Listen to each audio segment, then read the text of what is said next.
Turning to China-Africa cooperation now. In Egypt, journalists have been following the development of China-Africa relations over the years. Well, CGTN sat down with Samy el Kamhawy, the deputy editor of Al-Ahram newspaper, to find out what he's looking forward to at this year's FOCAC summit.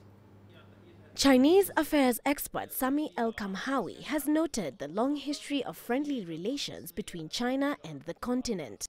He says the success of the Forum on China-Africa cooperation is based on the solid friendship between the two sides, and that its greatest significance lies in providing a framework for all interactions between African nations and the Asian powerhouse. In other words, it is determined that this mechanism is not limited to bilateral cooperation, but it's the overall cooperation between China and Africa which provides a mechanism guarantee. In the past few decades, China-Africa cooperation has made many leaps through China's numerous large-scale infrastructure projects in African countries. These include roads, railways, airports, and football fields.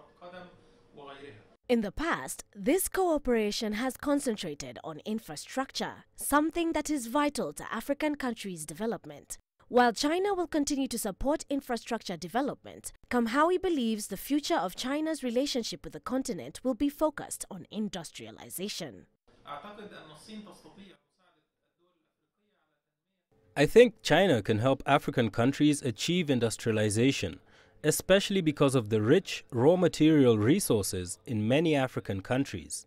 I hope that research institutions at the summit can explore how to introduce China's advanced technology to African countries, establishing factories to achieve a win-win situation in both China and Africa, and also create jobs and improve the standard of living.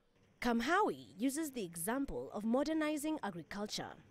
He has visited rural areas in China several times to see for himself how agricultural technology has advanced. Kamhawy believes cooperation in this field will not only help African countries expand agricultural production, but will also lead to modernization efforts in other sectors.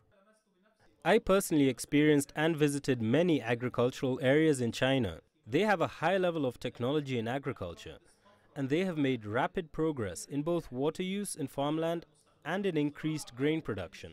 Terry Wangari, CGTN.